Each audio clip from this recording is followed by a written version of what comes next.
Hello and welcome to the Russian Empire History Podcast, the history of all the peoples of the Russian Empire. I'm your host, J.P. Bristow. This is Season 1, The Forest, the Steppe and the Birth of the Russian Empire, and Episode 79, The Great Horde Part 4, Living in the Horde. 40 years have passed since Batu conquered the Volga. So before we try to go any further, we also need to look at what's happening to the peoples of the steppes since the Mongols arrived. The stereotypical image we have of the Mongols and the steppe is of a purely nomadic culture, and the prevailing narrative in Russian history has always been civilized Russian cities versus the ruthless parasitical savages.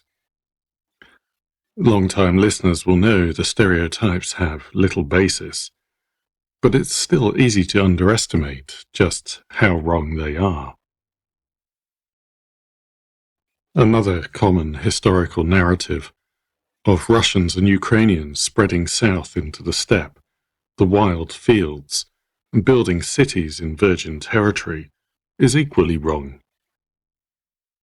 Archaeologists have identified more than 100 towns and cities across the territory of the Great Horde.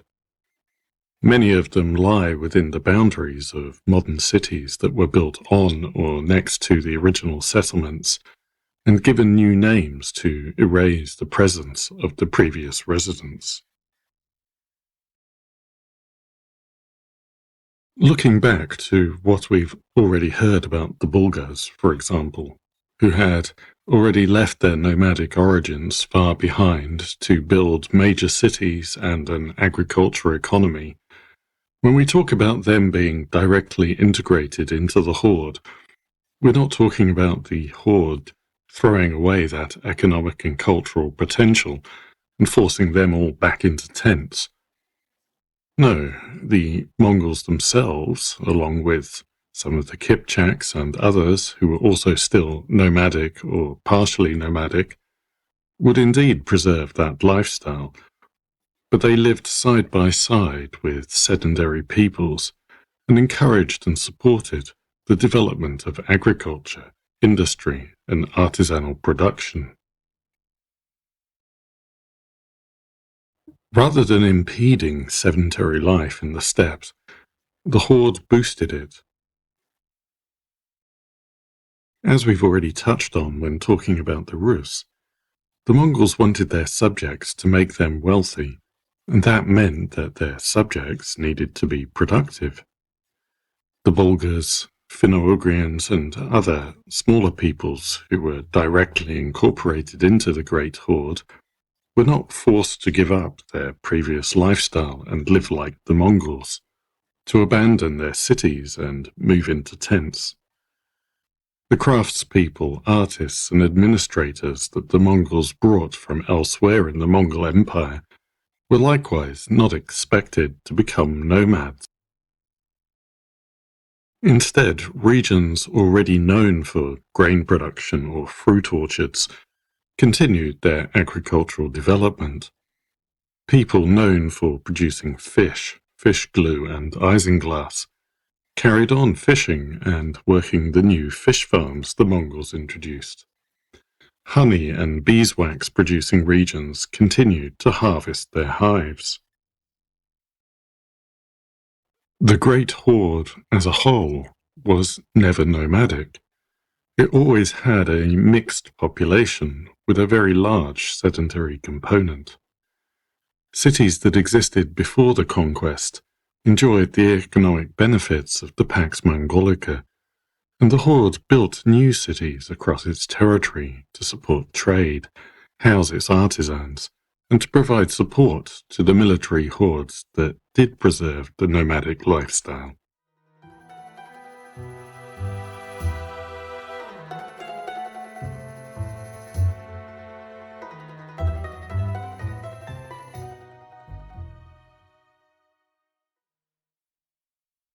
As you'll recall from earlier episodes, due to their staunch resistance, the conquest of Bulgaria had been demonstratively destructive, with the usual caveats about how reliable those reports of destruction are. Bilya, the Bulgars' capital city, was significantly damaged with large loss of life and eventually abandoned by the 14th century. But other Bulgar cities escaped much more lightly. Bulgar, the second largest city before the conquest, replaced Bilya as the main city in the north of the Horde's territory. The arrival of the Mongols did nothing to reduce its natural advantages as the ideal transshipment point for the Volga and northeastern fur trade networks, and Batu having his summer camp in the vicinity added new advantages. Culturally, it was also important as the largest Turkic city in the Horde's territory and a well-established centre of Islam, which, as we know, was a growing force in the Horde. Archaeologists have found a layer of ash indicating that large parts of the city were destroyed by fire during the Mongol conquest, but no traces of human remains have been found at all. We know that, unlike Bilya, Bulgar did not resist, and it's been speculated that much of the population abandoned the city and only returned later. Bulgar provides us with a clear illustration of how the economic and administrative reforms we've been discussing over the last couple of episodes affected the people ruled by the Horde. We can guess that residents had begun returning soon after the Mongol armies moved on to continue their campaign into Rus and beyond. And the return process likely accelerated once Batu had chosen the region for his camp. The archaeological record shows what must have been organized mass work to clear the city and re-level the ground with river sand and loam brought in and spread to cover the burn layers. By Berke's reign, the city was expanding rapidly to cover 9 square kilometers, with suburbs and settlements on the lower ground next to the river starting to appear. Artisan quarters were developing. The city would be particularly known for woven leather goods, known as al-Bulgari, and all the other industries, iron and copper work, ceramics, jewelers, that you would expect to see were also found here. In the late 13th century, a new stone Friday mosque was built in a Seljuk style, and mausoleums for important Muslims began to be built.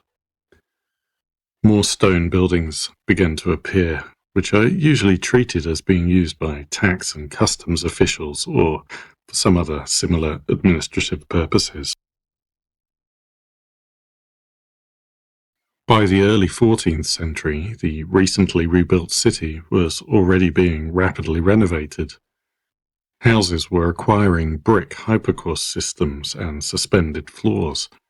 Luxury ceramics and glassware from Iran, Byzantium, China, and Egypt appear at the archaeological sites. New public buildings include bathhouses, built in a style typical across the Muslim world, and public water features with fountains. Chess pieces and dominoes have been found in the bathhouses, showing that these games had already reached the north. Drainage systems were built, including collection points that could be used for clearing snow and perhaps for household sewage. The city's original fortifications had been levelled after the conquest, but as civil conflict within the Horde increased in the 14th century, Bulgar was allowed to build new fortifications. Soon it had 8 kilometers of city walls, with moats and 17 towers. This was exceptional for the Horde's towns and cities. As a rule, the Mongols did not permit their subjects to build fortified cities, and they did not fortify their own cities. West of the city was an Armenian suburb. Armenians had been living in Bulgar since before the conquest and were active traders. Armenian quarters were found in many towns along the Volga, but Bulgar had an especially large community. Like the Rus, the monophysite Orthodox Armenians were free to practice their own religion and built a Greek-style cathedral. By the end of the 13th century, all those factors we've already discussed, with the Mongols' consolidation of the old trade networks, opening of new routes, had generated an economic boom, and the bazaar on the cape overlooking the Volga near Bulgar was one of the wealthiest places in all the Horde's territory. Prosperous merchants built stone and timber houses, decorated with glazed tiles and equipped with hot and cold running water.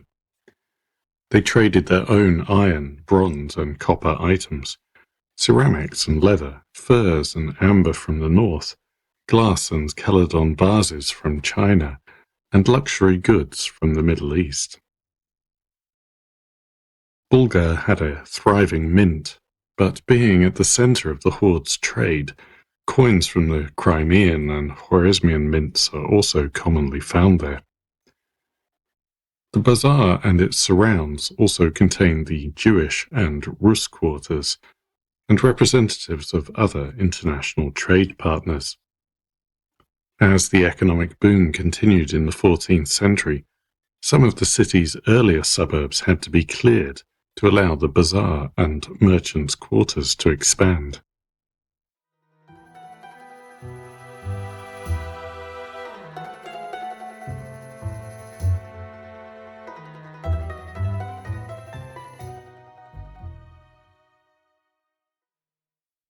Juketo, on the site of what is now the city of Chistopol, also quickly recovered from the conquest. As had been the case before the conquest, it became a base on the Kama for dealing with the Finno-Ugrian tribes to the northeast, as well as a major cattle farming region. Like Moscow, 13th century Kazan was more of a fortified village than a town.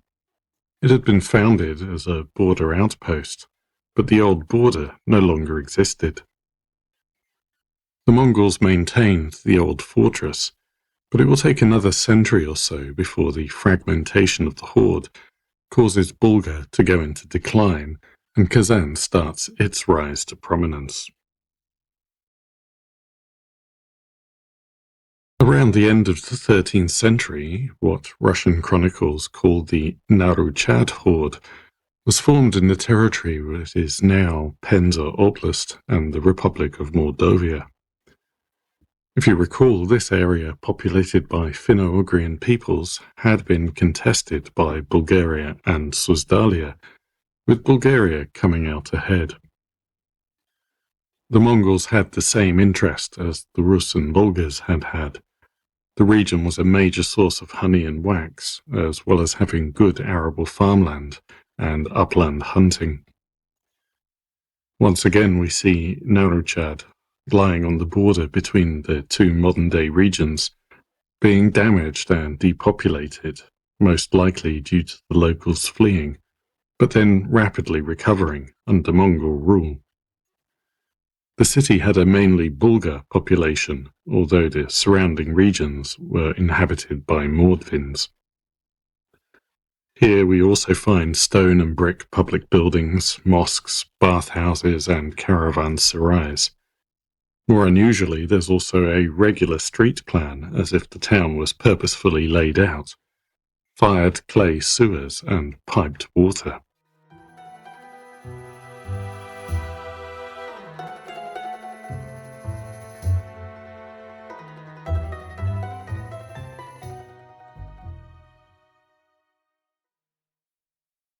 Even in the middle Volga area, what we might think of as the nomadic heartland of the Horde, a few significant towns appeared at strategic positions, linking the cities of the northern forest steppe belt and the cities of the lower Volga.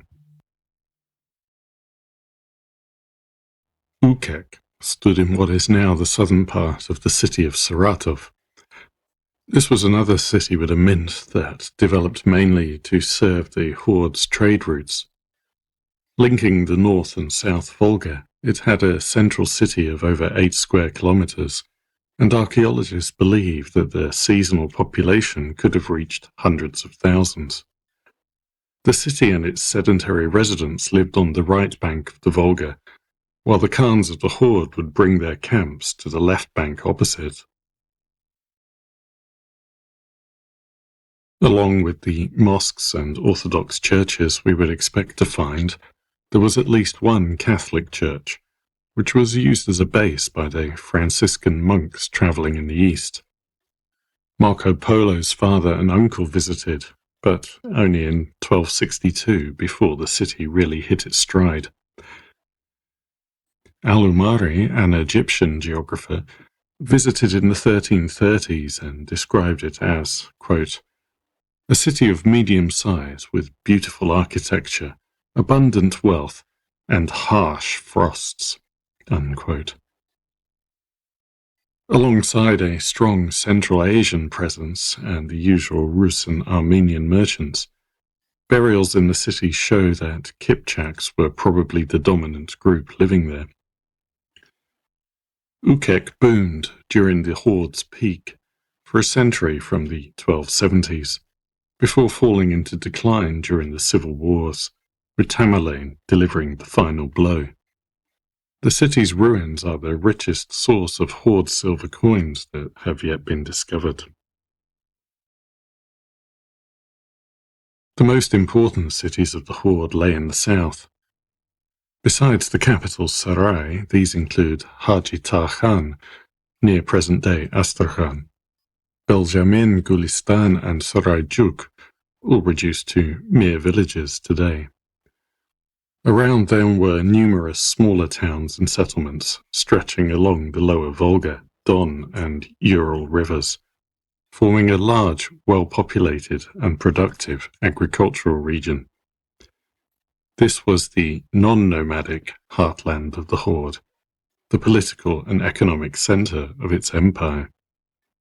Between the period we've just been covering, Monkey Timur died in 1280, and the middle of the 14th century, the Khan's nomadic circuit and the centre of gravity of the Horde gradually drifted south, from Bulgaria to the narrow plains where the Volga and Don rivers curve closest to each other. Long-time listeners will recall that this was a thriving agricultural region since ancient times. The Scythians supplied grain to the Greeks, and successive waves of nomadic migrants had gradually transitioned to farming. And right now, that same, more humid climatic period that meant Mongol horses were better fed, stronger, and more ready to conquer the world, also meant that the steppes of the southern Volga were perhaps the most productive that they'd ever been. Combined with all these natural factors, the Horde now had the power to bring people there from across its empire, and it did, moving merchants, artisans, and administrators to further fill the southern cities. Sarai, which Batu had founded in 1254 and which became the Khan's permanent winter camp by the 1270s, expanded to cover more than 35 square kilometers and had a population of around 75,000. Ibn Battuta wrote about his visit, quote, Sarai is one of the most beautiful cities and has achieved extraordinary magnitude on the flat plains. It is overflowing with people, beautiful markets, and wide streets. One day we went riding with one of the elders, intending to travel around it and experience how big it is. We started from where we were staying early in the morning, and it took us until the afternoon to reach the other side of the city. After our midday prayers, we turned around, and it took until after sunset to reach our homes. The city is house after house with no empty spaces between them." End quote. These southern cities have Mongol characteristics similar to what we can see at Karakorum. In a European, Rus or Bulgar city, we would expect to find a centre, a great square maybe, impressive public buildings of some kind, the ruler's palace, courts and administrators, churches or mosques. We would expect to see walls. In English, Russian or Chinese, even the word city derives from a root connected with walls or fortifications. Mongol cities did not share these features. Mongol rulers set up their camps and estates without any order that's ever been identified in the descriptions we have, and this carried over into how they laid out their cities. And they did not fortify their cities because, what would be the point? Strength lay in speed and mobility, not walls. Organization appeared in their cities as they developed. Merchants formed quarters by commodity or ethnic origin.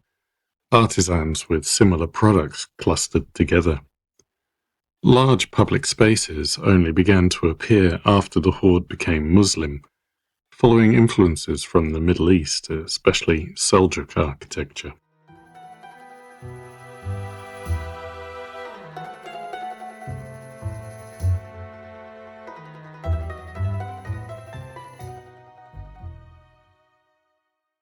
By the 14th century, Kipchak had become the common language of the horde cities. Francesco Pigalotti, an Italian financier who wrote a guide to trade with the horde, recommended that all merchants travelling to the east take a Kipchak interpreter.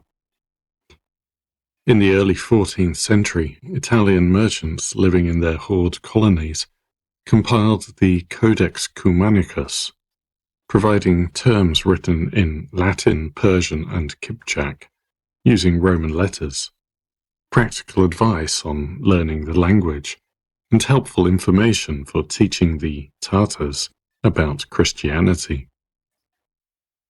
This compilation reflected the fact that, despite the loss of the horde's records, this was a literary society.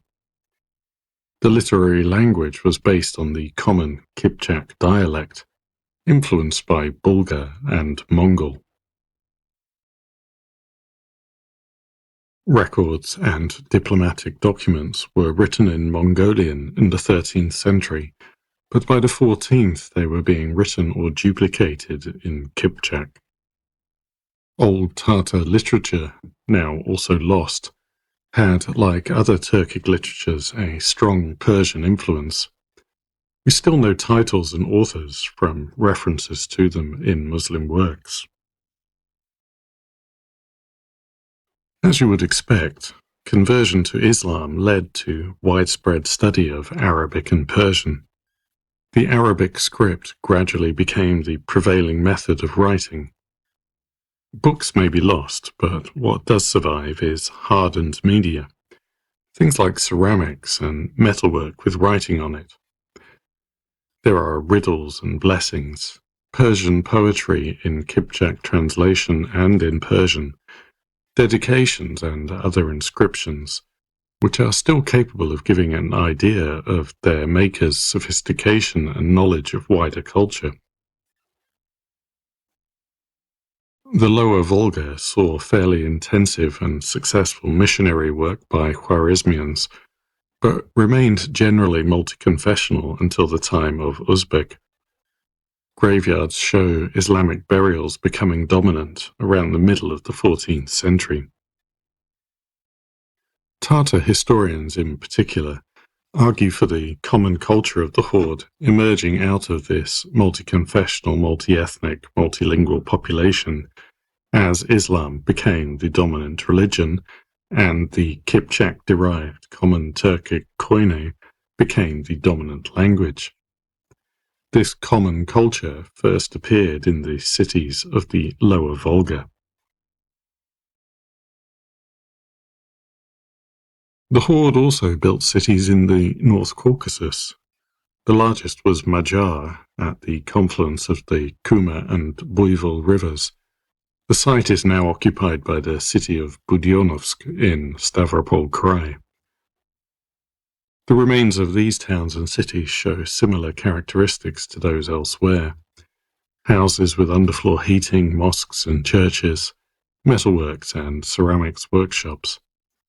However, Majar is the only Horde city in the North Caucasus where public baths, otherwise ubiquitous, have been found. I've not found any explanations offered for this strange fact.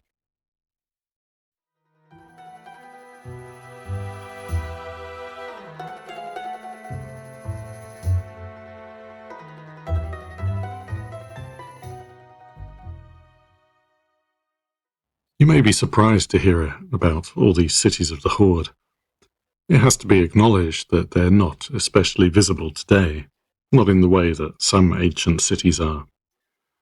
I've already noted one of the reasons for that, the purposeful erasure of cities as Russians and Ukrainians moved into the steppe, taking over the sites of Horde towns and cities and founding new Russian cities.